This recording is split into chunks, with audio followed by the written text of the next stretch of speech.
मैं भारत को भारतीयता की मान्यता के आधार पर फिर से खड़ा करना चाहता हूं, उस काम में लगा हूं। कोई सवाल पूछना चाहें तो जी पूछिए। हाथ उठाइए। आप मेहरबानी करके इन 5 सूत्रों को क्रम से एक बार फिर से बता दें। हाँ, कॉपी है तो लिख लीजिए, डायरी है तो लिख लीजिए। और मैंने आपसे कल भी कहा था, आज फिर कह रहा हूं कि नहीं लिख पाए तो भी चिंता मत करिए। ये सब सूत्रों की पुस्तकें हमने कई पुस्तकें ट्रांसपोर्ट से भेजी थी, वो आ गई हैं, यहां पीछे हैं भरपूर मात्रा में। ये सब सूत्र उनमें विस्तार से है, मैं तो शॉर्ट में बता रहा हूं, आप वो भी ले जा सकते हैं। बाहर आज स्टॉल पर भरपूर पुस्तकें।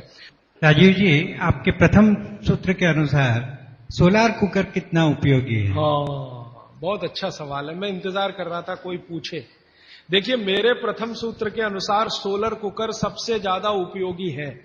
अब सोलर कुकर एक ऐसी अद्भुत चीज बनी है या बनाई गई है जिसमें सूर्य का प्रकाश सबसे ज्यादा, तो सोलर कुकर का खाना बहुत अच्छा। लेकिन कौन सा सोलर कुकर? देखिए, एक सोलर कुकर ऐसा आता है जिसमें डब्बे को बंद करके खाना बनाने के लिए रखते हैं ना, वो सब एल्यूमिनियम के डब्बे हैं। एल्यूमिनियम के वेसल जब तक है तब तक ये सोलर कुकर का खाना जहर है। लेकिन सिद्धांत रूप में सोलर कुकर भारत के हिसाब से सबसे अच्छी टेक्नोलॉजी है। तो आप बोलेंगे फिर कोई वेसल बदल के उसमें रखिए। तो जैसे ही सोलर कुकर में वेसल आ जाए पीतल के, कांसे के, आप उनका जरूर इस्तेमाल करिए। वो विज्ञान के हिसाब से, बागवट के हिसाब से सबसे उत्तम है। मेरी एक विनती है, आप मुझे सर मत कहिए, या तो भाई कहिए, राजीव भाई कहिए, कुछ भी कहिए, सर मत कहिए।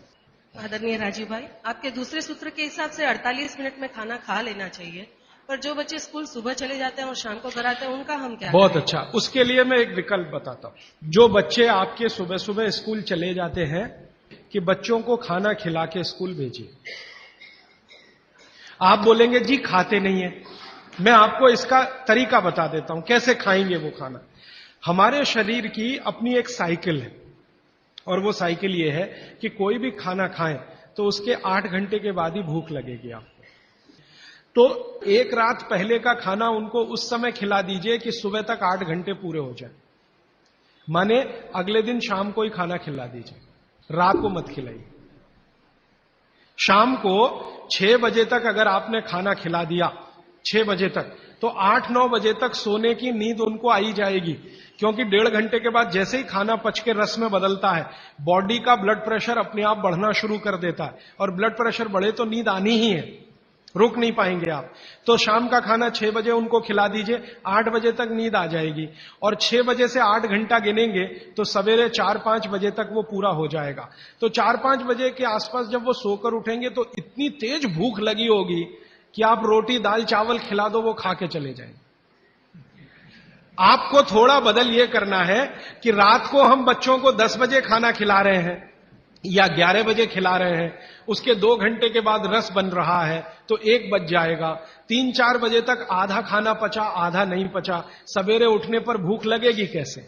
बच्चों को रात का खाना बिल्कुल बंद कर दीजिए। मैं आपको विनम्रता पूर्वक कह रहा हूं, इसको मैं कल या परसों बहुत विस्तार से समझाऊंगा, पूछ लिया आज आपने इसलिए कह रहा हूं। रात का खाना बिल्कुल बंद कर दीजिए, क्योंकि बागभट्टी जी का ये जो पहला नियम है ना, ये अभी मैंने आधा ही बताया। सूर्य का प्रकाश और पवन का स्पर्श हर समय वो कहते हैं खाते समय पीते समय रहना ही चाहिए। अब 6 बजे के बाद तो सूर्य प्रकाश रह नहीं सकता, और आप जानते हैं सूर्य प्रकाश का सबसे बड़ा परिणाम है विटामिन डी का निर्माण। सूर्य प्रकाश में ही विटामिन डी बनता है। तो जब तक ये सूर्य प्रकाश है तब तक खाना खाएं तो विटामिन डी मिले, और बच्चों को विटामिन डी सबसे ज्यादा चाहिए। इसलिए बच्चों को तो रात का खाना बिल्कुल बंद करिए, शाम 6 बजे खिला दीजिए। सुबह 7 बजे जब स्कूल जाएंगे, खूब भूख लगी होगी, उस समय 7 बजे पराठा बना के भी खिलाइए, आलू का भी पराठा खिलाइए, गोभी का भी खिलाइए, कोई फर्क नहीं पड़ता। सुबह के भोजन पे आगे बात करूंगा। सुबह का भोजन जितना हैवी हो उतना अच्छा। गोभी का पराठा, आलू का पराठा, जितना पराठा, पूड़ी, जो पकवान, सब सुबह, सब सुबह। दोपहर का खाना थोड़ा कम, और रात का बिल्कुल कम, शाम का बिल्कुल कम। तो बच्चों को भरपेट खाना खिला के स्कूल भेजिए। लंच बॉक्स की जरूरत नहीं है। जब वो घर आए तो दूसरा भोजन कराइए, और शाम को 6 बजे तक तीसरा भोजन। तो मैंने कुछ बच्चों पे प्रयोग किया, शाम का भोजन बंद किया, सुबह उठते ही भूख लगती है उनको। ये तो प्रकृति का नियम है, लगे। सारे जानवर, सारे पक्षी उठते ही खाना खाते हैं। आप देखो, चिड़िया है सुबह सुबह खाने पे लग जाएगी, गाय बैल भैंस बकरी सब सुबह खाने पे लग जाएगी, क्योंकि वो शाम को सूर्य के बाद खाना नहीं खाते। कोई गाय रात को खाना नहीं खाती, खिला के देख लो, जर्सी गाय को छोड़कर। जर्सी भारत की नहीं है इसलिए उसको भारत का पता भी नहीं है, वो रात को 2 बजे भी खा लेगी, लेकिन भारत की कोई भी गाय, भारतीय नस्ल की गाय 6 बजे के बाद खाना नहीं खाएगी। तो भारत की तासीर ऐसी है, इस तासीर को ध्यान में रखकर रात का खाना जल्दी करिए, सुबह भरपूर भूख लगेगी। और निवेदन इतना ही है कि खाली पेट बच्चों को कभी स्कूल मत भेजिए, खाली पेट तो कभी मत दे। आपने कह दिया जी दूध पी के गया, दूध पी के गया माने एक तरह से खाली पेट, सॉलिड कुछ नहीं है। सॉलिड सुबह सुबह शरीर में जाना बहुत ही आवश्यक है, अगर भविष्य में आप उसको एसिडिटी, अल्सर, पेप्टिक अल्सर से बचाना चाहते हैं तो। हमारे चिंतकों ने कहा है, हमारे बुजुर्गों ने कहा, हमारे इतिहासकारों ने कहा है कि परिवर्तन ही जीवन है। तो क्या सारे परिवर्तन बेमानी है? अगर ऐसा है, अगर परिवर्तन बेमानी नहीं है, तो ऐसे कौन से परिवर्तन है जिसे हम अपनाएं और ऐसे कौन से परिवर्तन है जिसे हम ठुकराएं? बहुत अच्छा, बहुत अच्छा सवाल है।